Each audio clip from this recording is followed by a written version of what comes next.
So the next session is with a young woman that I met back in 2008. And I met her at Harvard. I used to manage a lecture series where I would take an executive to a college campus, and this was Brian Lamb, who is the co-founder of C-SPAN. I wanted to keep him kind of close to where he was, so we went to Harvard. And we got to spend the day in front of different student audiences, and this young woman just kind of stuck out to me. You know, sometimes that kind of happens. She was just very polished, very friendly, very approachable. And I could tell she really had her stuff together. And so we were at a lunch, and I sat near her, and everyone was going around kind of saying what they were doing and interested in, what they wanted to do. And she said, I want to create a magazine for college women. And I thought, well, that's just so cool. So we exchanged information and were connected on LinkedIn. And I followed some of her stories along the years and knew that things were building for her in a very positive way. And in January, I was reading trades, which everybody should be reading trades to kind of really find out what's going on now.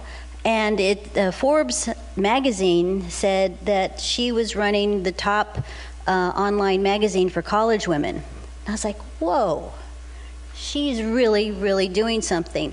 And so I reached out and we spoke, and I said, you have to come and talk to the students about your path and what you're doing and how you got there, and provide insight and I think some inspiration too. So I'm thrilled to bring out Stephanie Kaplan Lewis, who is co-founder of Her Campus Media. She's going to talk about all of those things, and I'm very excited that she's here. So would everyone please welcome Stephanie to the stage?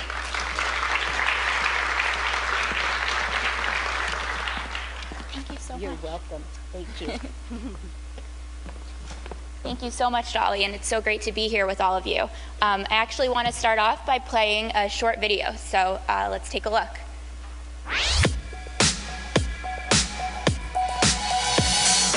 While at Harvard, we realized that college women were looking for content that spoke directly to them, and that student journalists were looking for outlets to get experience that would prepare them for media jobs and internships in the real world.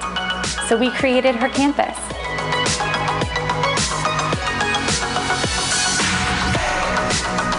We've built a global community of hundreds of campus chapters, thousands of student contributors, and millions of loyal readers.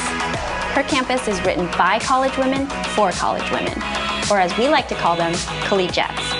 A collegiate is a college woman who is on top of her game, career-minded, fashionable, socially connected, academically driven, and health-conscious, who endeavors to get the most out of her college experience on every level. Her Campus supports and empowers these women throughout their college years and beyond. Her Campus is everything to me. It's like a group of girls at school that I can rely on. It's people who I can go to for professional or personal advice. It has been a career jumping off point for me. I love Her Campus. It's like, words can't describe like what it is. Her Campus is the engine that powers the college marketing for the world's most innovative and forward-thinking brands. Our unique online and on-campus reach allows us to connect marketers with the coveted college demographic in unparalleled ways, with an authenticity that is unmatched by any other brand, media company, or marketing agency. We leverage our digital, on-campus, and event-based platforms to provide innovative solutions that achieve real results for our clients. With Her Campus, we've created unprecedented opportunities for marketers and built a brand that college women absolutely love.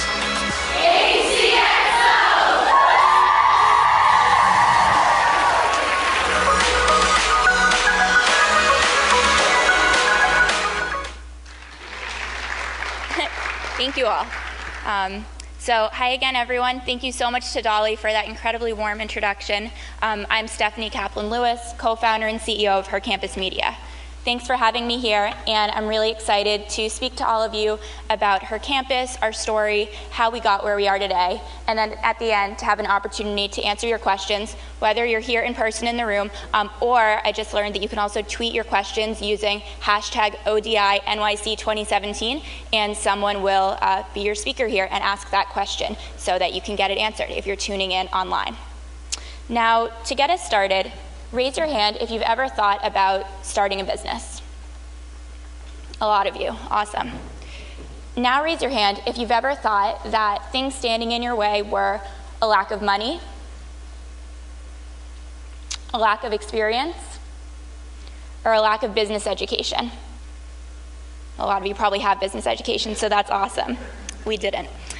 So I'm excited to talk to all of you about how I, along with my co-founders Windsor and Annie, were able to start her campus without any of those things. No money, no experience in the working world, and no business education, because it's something that all of you can do too.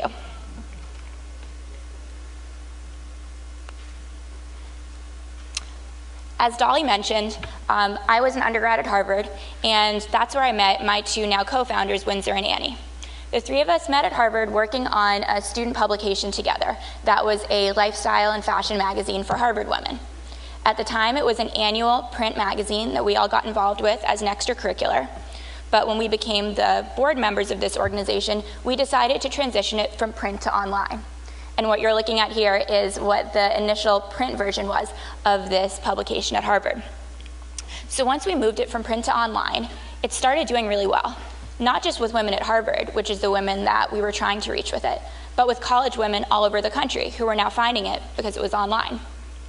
We started hearing from a lot of these women. Many of them said to us, I wish my school had something like this so that I could read. I like reading your Harvard one, but the content is kind of specific to students at Harvard. We said, okay.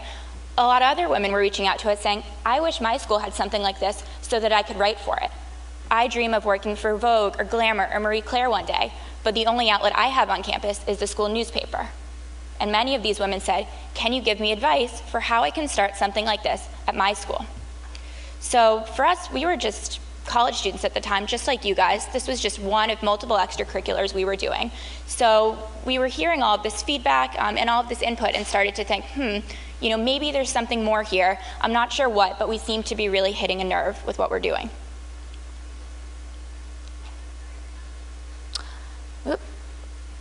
And really here, you know, a lot of people will often say, you know, how do you get an idea for a business?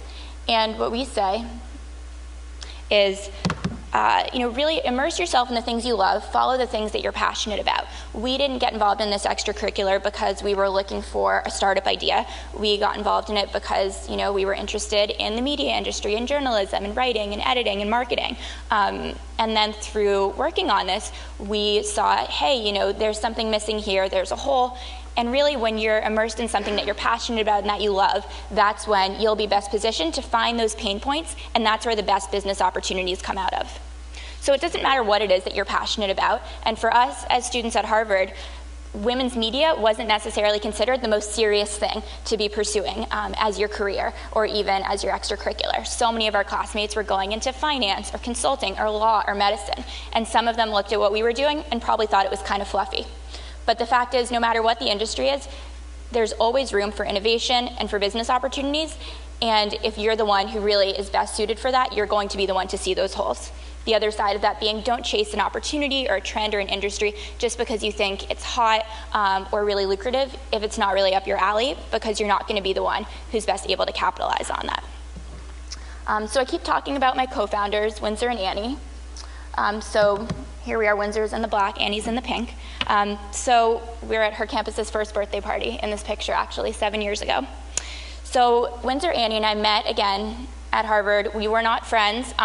We met through working together on this extracurricular. We all lived in different houses at Harvard. We were from different parts of the country. We had different majors. And a lot of people think that her campus was started in a Harvard dorm room, but we like to say that actually her campus was started in a Harvard dining hall. Here we are in Harvard's Quincy House Dining Hall, which is where we had a ton of really productive meetings and late nights working on her campus. So the three of us met through working together. We then became really close friends. But really what we saw was that we had complementary skill sets, we got along well, We had similar values and beliefs, and we just really enjoyed spending time together. It's incredibly difficult to start a company all by yourself, from a skills perspective, from a time perspective, and from a morale perspective. So it's really key to find business partners and co-founders that are going to help you get your business off the ground. And what's important is picking people whose skills complement your own, but also people who you love to be around, because you're going to be spending an inordinate amount of time together. And you really need to make sure that these are people that you're sure that you work well with, not just close friends. A lot of times when we speak at things or meet people, people will say, what was it like to start a business with your best friends? And our answer is, we really weren't best friends. We were business partners first, who are now incredibly close friends. They were both bridesmaids in my wedding a couple years ago. But really we met through working together, and that business relationship came first. And I think that that's really key. So, we were college students running the student publication, starting to realize that there was kind of something more here that we could do. We said, it'd be cool to turn this into something bigger, but how do we do that? So Harvard's business plan competition came around, which is called the I3 Innovation Challenge. And we said, okay, let's use this business plan competition as an opportunity to force us to really put pen to paper, figure out what is it that we're even talking about here, what is this idea we've been floating around, and is there something to it? If so, how do we make it a reality? And what was nice about this business plan competition, and I think a lot of them, is that it doesn't say just submit a business plan. Instead, it really guides you through a Q&A type process of creating that business plan. So it forced us to think through things like, who are our competitors? What would our business model be? How would we market it? What would our projections be? What would the costs be? All of this was completely new to us. None of us had a business background. At Harvard undergrad, it's all liberal arts, so that means there are no pre-professional majors at all. You can't major in journalism or in business or accounting or marketing. I was a psychology major, Annie was an arts major, Windsor was a history and science major. So this was totally new to us, and it was a ton of work, but it was really exciting too. And when you're thinking of starting a company, we always say that entering a business plan competition is really one of the best ways to kind of force yourself to take that step to really try to kind of get something going, rather than just being stuck in that ideation phase. Because it really forces you to not only flesh out your idea, but to do it on a deadline. And when something's your own, there kind of is no external deadline necessarily, so this is a nice way to find one. And really the exercise of participating in one of these competitions is huge in terms of thinking through things, as well as getting that practice and that comfort pitching, which is something you'll end up needing to do, be it to investors, to clients, to potential employees. So it's a valuable exercise in itself to enter a business plan competition, even if you don't win. The winning is certainly that much nicer. So we were lucky, or rather we worked hard to win the I3 business plan competition, which afforded us free office space at Harvard for the next 2 years, which would be her campus's first home base. So we had won the business plan competition. That was spring of junior year. And we then had a long way to go from business plan, which was just maybe a 20-page Word document laying out what we wanted to do, to actually bringing that company to life. And at the same time, we really knew pretty much nothing about any aspect of business, so we set out to find mentors. Through internships that we held that summer, speakers that came to Harvard, like the event that I met Dolly at, people we had met through past jobs and internships, we just set out to talk to anyone and everyone that we could, both to tell them what we were doing to raise awareness, but also to ask them for advice. And then we made a point to keep in touch. So here we are at 17 Magazine's offices, which is where I had interned earlier in college, with Julie Hawkeiser, who was a senior digital editor at 17 at the time, and one of our early advisors. So what we started doing right then, and something we still do up to this day, is we created something called our supporters listserv, which is an email listserv of all of these various advisors, mentors, industry contacts that we've met through the years. I think I had subscribed Brian Lamb to it after meeting him at that event at Harvard. And basically what we've then done with this list is we've sent out a monthly update every month for over 8 years now, detailing what we're up to, latest accomplishments, areas where we're looking for help or advice. And that's been a great way to keep in touch with a kind of large swath of contacts without needing to be in touch with them all one-on-one as frequently. But that way, when we do want to kind of focus in with one person and get their help specifically, they know what we've been up to because we've been sending out these updates. And I think finding mentors and advisors is key for really everyone, no matter what stage in your career you're at, but it's especially key when you're young, because there are just huge gaps in kind of your knowledge and your skills that are just impossible to have at that age. So there really is just so much that you can glean and you can learn from more experienced, seasoned people in the industry. So it's really important to find mentors in a variety of areas that kind of touch on all the different pieces of your business that you're going to be needing to figure out, so that when you come across something that you haven't seen before and you don't know how to approach, you have someone you can turn to. And also, sometimes you need to be kind of ballsy and not afraid to just go up, introduce yourself, meet someone. You never know when a connection might lead to something, might come in handy. As you just heard, an event that I chose to attend and made a connection at now 9 years ago ended up, paying off with dividends later on. So you really never know. So go up to people. I know many of you were just talking to Jeff Bucas after he spoke. That's exactly what you should be doing, and that's the kind of thing that we were doing when we were in your shoes, going to speakers, meeting them afterwards, keeping in touch, giving them our business card, and building connections that way.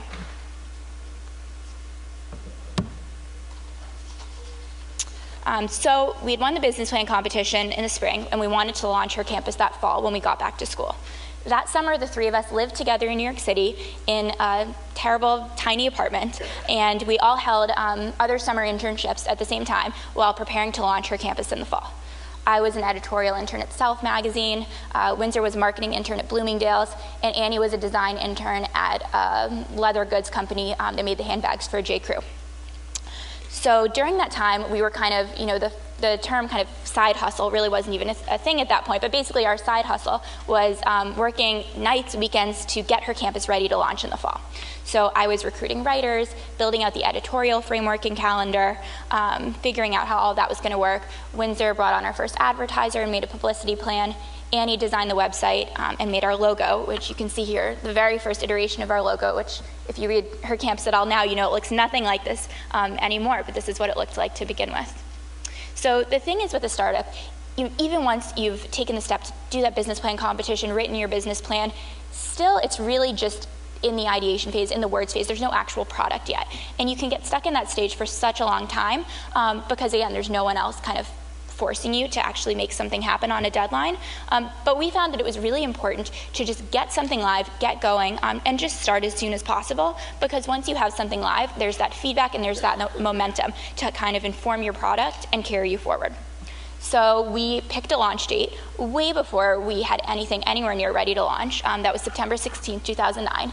Made flyers, put the launch date on it, distributed those flyers. So we had no choice but to somehow, by September 16th, get everything ready to launch. So those months and then weeks and then days and then hours leading up to that day were completely crazy. The three of us pulled an all-nighter together the night before the launch day, but it happened, and hercampus.com was born on September 16th, 2009. So really, you can keep planning and researching forever and get stuck in that phase and you'll never launch. So just give yourself a deadline, publicize that deadline so you have accountability, and then hold yourself to it. We knew we wanted to launch at the start of the school year when there'd be a lot of buzz, so that's what we did, and we got the business live no matter what by that date. So our first client was the apparel and accessories brand Juicy Couture, and they actually signed on as our launch sponsor even before we had launched the site. My co-founder Windsor cold called them, managed to get through. Juicy had been founded by two young women, and so I think they were receptive to our story and eager to support us. So that sponsorship actually more than covered our startup expenses, which were only about $1,000 total, which was for filing as an LLC, doing business as paperwork at City Hall, buying the website domain, minimal office expenses, and Juicy paid, I think, $2,000 or $3,000 to be our launch sponsor. So by the time that came in, before we had launched, we were already profitable, and we've been profitable ever since. And the thing about getting an advertiser on board, and a big name advertiser, is that it kind of makes you legit by association. So for a brand like Juicy, once they're working with us, all of their competitors are always watching, what one another is doing. So they say, oh, Juicy's advertising with her campus, maybe we need to be advertising with her campus. So getting one name can really open so many doors and unlock so many things by having the association with that name.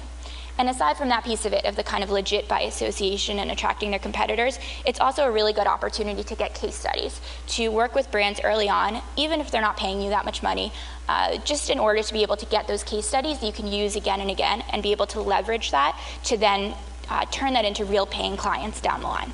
So, no one on the outside needed to know how much, or in this case, how little Juicy Couture was paying us to be our big, main, total launch sponsor. But we leveraged that to other opportunities down the line.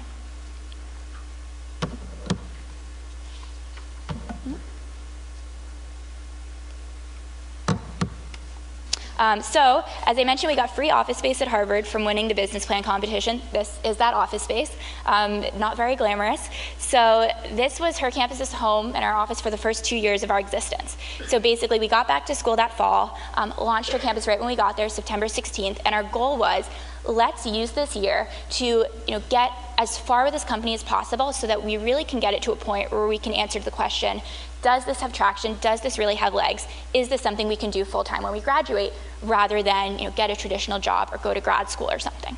So we said we just need to take advantage of every resource that we have at our disposal to do as much as we can while we're still students before this becomes more risky. So we had our free office space at Harvard. Like you see here, we had free legal help from Harvard Law School, which is a service they provide to undergraduate startups, and I think a number of colleges do the same thing with their law school.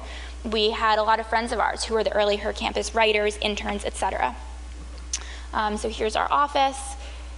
And here we are again in the office with our very first Her Campus t-shirts, actually packing and shipping those ourselves to the first people that wanted shirts, or probably just for free to get the word out at that point. And here we are again in that office. We were somehow named to the Boston Globe's 25 most stylish Bostonians, but we were 21-year-olds at that time with no money and no glamorous clothing, so Neiman Marcus actually lent us these really nice formal gowns to wear for that photo shoot. So here we are getting ready for that photo shoot in our borrowed gowns from Neiman Marcus. But basically, we ran Her Campus through that year. Windsor in my senior year at Harvard, Annie's junior year, grew to about 20-something campus chapters that year, brought on some more advertisers, got some nice PR pickup, and by about winter break of that year, made the decision to pursue Her Campus full-time once we graduated. And it didn't matter that we didn't have investors, we didn't have real office space, we didn't have a ton of resources or a ton of time, but we took advantage of every single thing that we had and got as much out of it as we possibly could. So Windsor and I graduated from Harvard. Annie was actually a year behind us, so she took a leave of absence from Harvard at that time to be able to pursue the company full-time as well. And that summer we were named to Inc.'s 30 Under 30 Coolest Young Entrepreneurs. And that is another thing that kind of ties back to the importance of networking and making connections, because that had come about through an editor at Inc. magazine who I had met the previous summer at an event I had attended during my internship and then kept in touch with. And when the 30 Under 30 list came along, he dropped our name in to be considered for that, and it panned out. So at this point, we were named to Inc.'s 30 Under 30, which was this huge stamp of approval. For us, we were still in the very early stages of our business. It wasn't kind of an objective success yet necessarily at that point. But we said, okay, we've got this stamp of approval from Inc. Let's promote this as much as possible to really just kind of get as much mileage out of this press as we can. And that's what we did with the Inc. 30 Under 30 and with any other PR that we received during that time. Because really the key at that point is to make everyone else on the outside think that you're doing amazing, you're totally crushing it, they should want to work with you, they should want to advertise with you, they should want to get on board, even if on the inside it feels a lot of times like things are on the verge of falling apart. So you really have to kind of fake it till you make it, and that's what we did. So we were working full-time on Her Campus, we'd graduated college, and here you can see our second office space, which was at Mass Challenge, which is another business plan competition we had entered, and this was another free office space that we ended up having for the next 2 years after the 2 free years at Harvard was up. And this brings me to the next point, which was key, not for every business, but for our business, which was to basically spend as little money as possible. Not everyone realizes this necessarily, but we've actually completely bootstrapped Her Campus. And what bootstrap means is it means you haven't taken on outside funding. So you haven't raised money from friends and family or from angel investors or from venture capitalists. All of the money for the business is generated by the business itself. And so we made a conscious decision that we didn't want to raise money from outside investors. We really wanted to create a profitable, sustainable business model and company but that meant we needed to be incredibly frugal and run an incredibly lean business.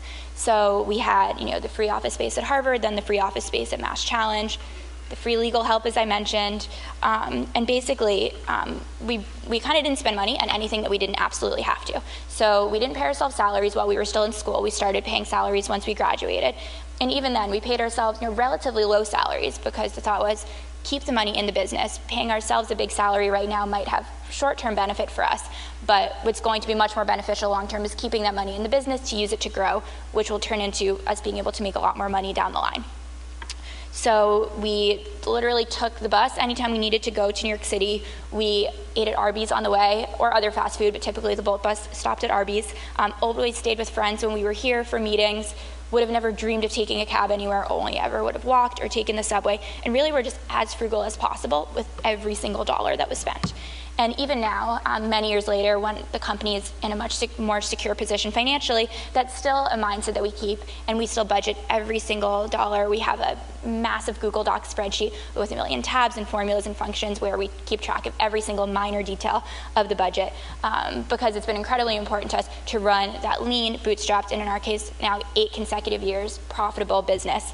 And those costs can just easily start to pile on when you stop keeping track, and that can really be the end of your business if it gets to the point where you just can't keep up with those monthly expenses. So we continued building the company, growing, expanding to more campus chapters, growing our traffic, bringing on more advertisers, and at that point, it wasn't quite as early stage as it had been in the beginning. Things were a little bit more stable, they ran a little more smoothly, we were fighting fewer fires on a daily basis, and at that point, what becomes really important is continuing to just really hold yourself accountable, giving yourself a schedule, giving yourself deadlines. When it's your own company, you don't have a boss, so no one else is telling you what to do or when to do it or when to get it done by. So you need to be the one to make sure that you're working at a minimum a normal work day, typically probably much more, holding yourself accountable and holding your co-founders accountable.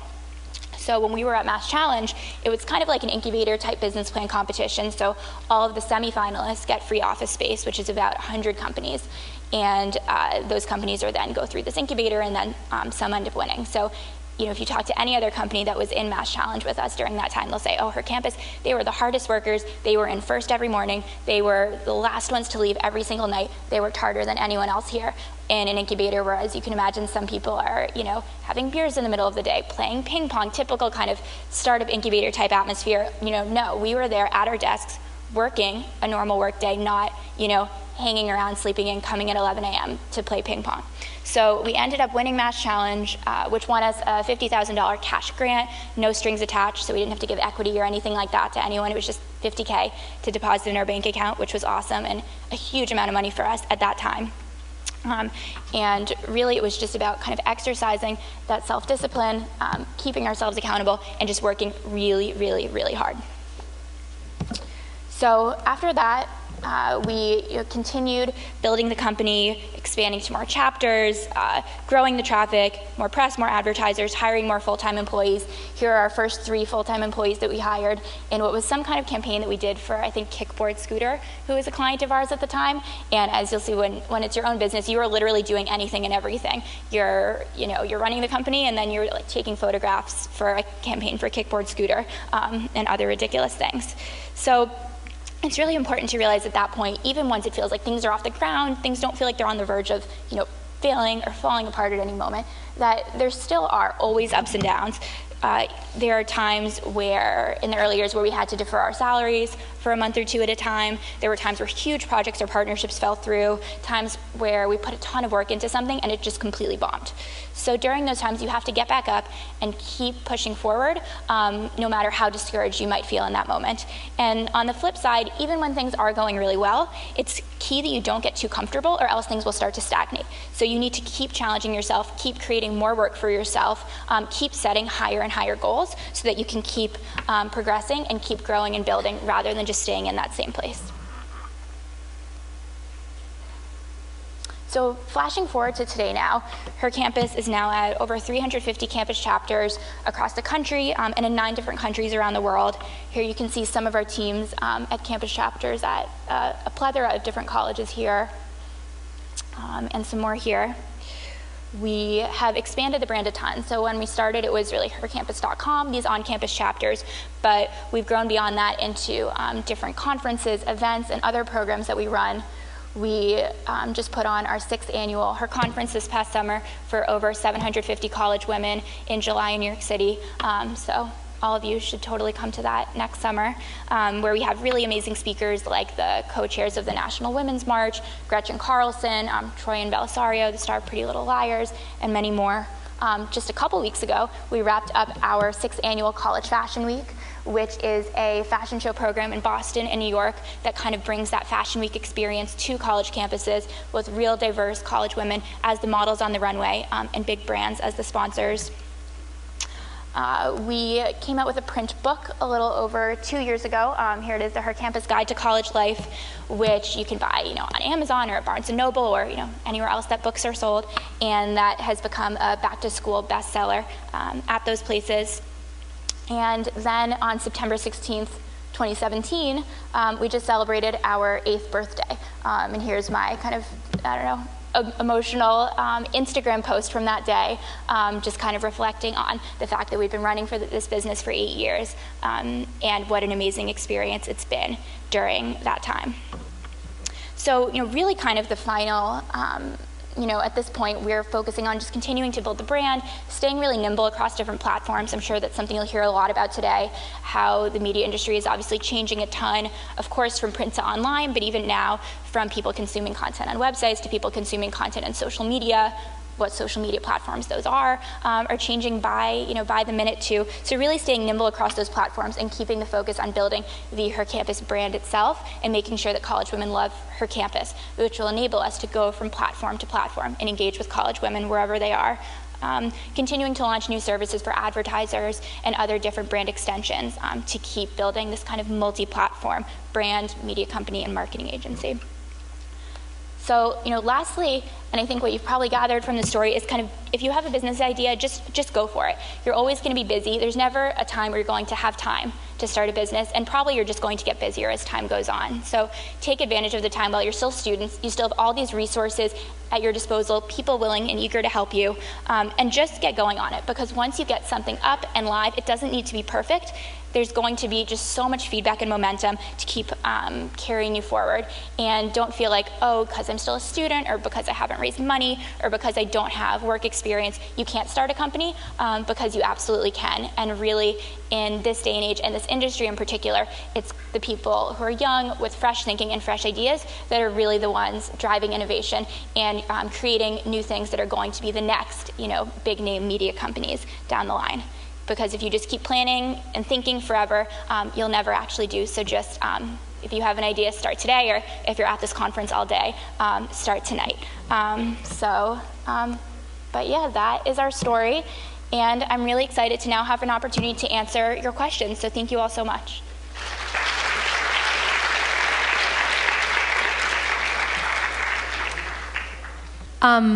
Hi, my name's Jillian. So I know you started Her Campus in 2009, and you talked briefly about how media is kind of going from print to online to social media. So how has the switch to social media affected Her Campus? Yeah, great question. So I think that's been by far the biggest change that I think we've noticed over these past years. And so one piece of it is that up until recently, the only number that advertisers cared about or anyone else cared about was monthly unique visitors. And all of the focus was on driving traffic to the website to get that monthly unique visitor number up as much as possible, because that's what you could sell against. And so really, social media's purpose throughout that time was really to drive traffic back to the website. And what we used social media for, and it was basically more of like a marketing and publicity tool for driving traffic. It was largely just content from our website posted on social in the hope that people would click through and come to the site. And what we've seen now is that now people are actually consuming content on social media. So we now create content that just lives on social. It never lives on the site.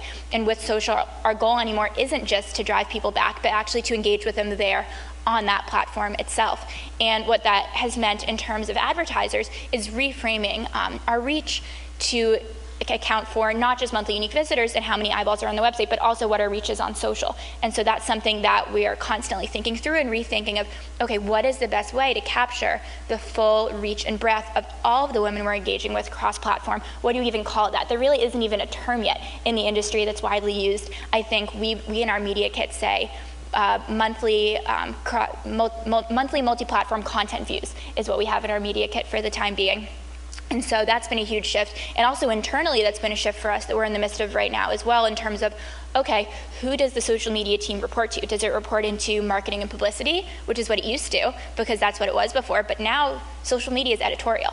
So now we're kind of moving over to saying, okay, editorial and social media, that's the content team, because social media is no longer a marketing publicity avenue, it's just content. And we're thrilled to have women be on social media, engaging with us there, consuming content there, as long as you can get advertisers to realize that there's value in that reach too.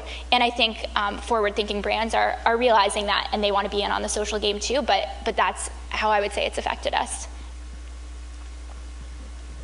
Hi, my name is Amanda. I go to St. John's University. I actually started my university's first production company on campus, and we do media. We have a website. We do articles. This is my co-founder, Jana. Wow. And I think one of the biggest things that because I'm graduating in May, and I mean, this company's more for the campus and for kids to get an experience of like the outside world on campus. Mm-hmm. So I mean, she's a sophomore, I'm a senior, and she's like my little prodigy over here. But I think our biggest concern is recruiting. So what's your advice on recruiting kids to follow that and continue your company? In order to recruit people to kind of take over for you once you graduate, or? Yeah, we want to get more kids involved. So what's your best advice of recruitment strategy? Right. So I think, you know, what we found for us was that basically we put an opportunity out there that college women were really hungry for. So college women were really looking for a way to get clips and get experience. It wasn't the school newspaper, it wasn't a summer internship in New York, that they would be able to get a byline and something they could add to their resume. So I think really what's key is making sure that you frame the opportunity in a way that it's incredibly attractive, such that you don't need to put the effort into marketing and promoting it and doing that recruiting, because it kind of sells itself. So for us, we really never marketed the opportunity to write for her campus, start a chapter, etc. We created something people really wanted, and then they came to us. So I think, and for us, what we found is most compelling for college women, I'm sure you know better than I do at this point, but is creating something that they can put on their resume and that they can leverage to get future jobs and internships. So I think framing any opportunity in a way that really positions it as, hey, this is something that's going to look great on your resume. You know, other people that have been involved in this have gone on to do X, Y, Z.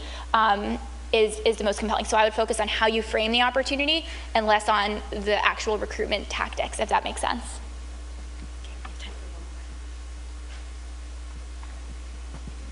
Hello, everybody. My name is Jabari Jefferson. I attend Delaware State University.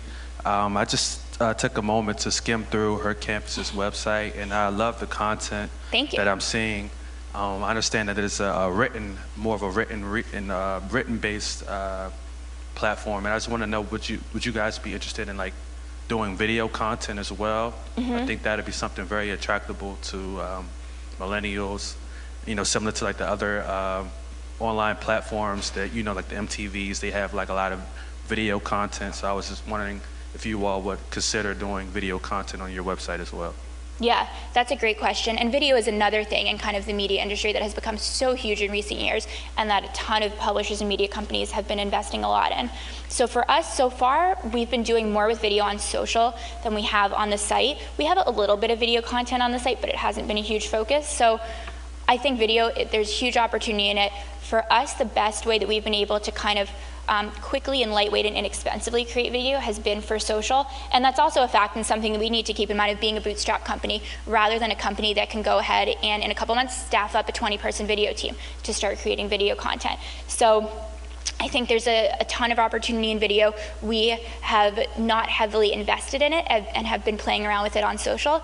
And that's kind of, on the one hand, something that we're sort of forced to do with any of these things, and that we don't we're not in a position where we can just hire a ton of staff. But for us, we've found that has worked to our advantage, and that we've seen a lot of other companies in the space really staff up heavily or invest heavily in one platform that maybe ends up being very fleeting.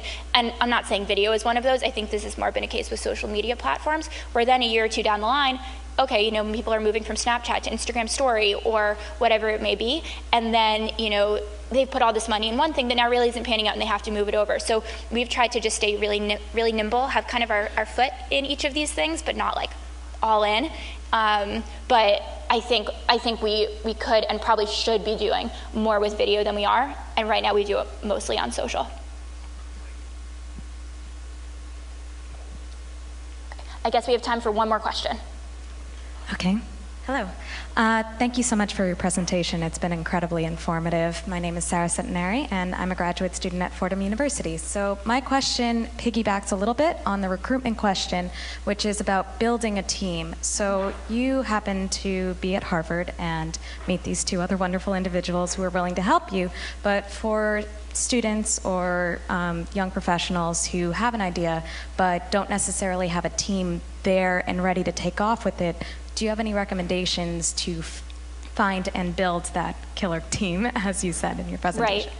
Yeah, absolutely. And that's very true, that we kind of fell into a business opportunity. We fell into this co-founder relationship very naturally. We didn't have to be really intentional about it, but that's not always the case. So I think going to events like this one and other just industry-wide speakers events, joining those kinds of professional organizations, getting on different listservs that exist for those different groups, and really just being in this world all the time, I think is kind of the best thing that you can do. If you're in school, there are obviously a lot of people that you can meet there, and asking friends and professors whether, is there anyone you think I should connect with?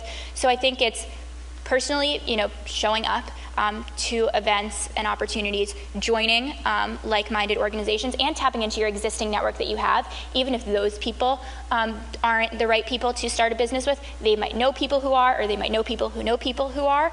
Also feel free to just completely stalk on LinkedIn and go through all your connections and their connections, and just do that, and then reach out and see if you can get a connection. So I think show up yourself and just really mine your existing network, because there's got to be someone in the extended network that is the right person for you. Cool. All right, well, if you have more questions, I think you can feel free to tweet at me, or if anyone who was online this whole time, feel free to tweet those questions with the hashtag ODINYC2017. But otherwise, thank you all so much for having me. Congrats on being at a conference like this. You're already doing the right thing, so thank you all, and check out hercampus.com. So enjoy the rest of your day, and thank you, Dolly.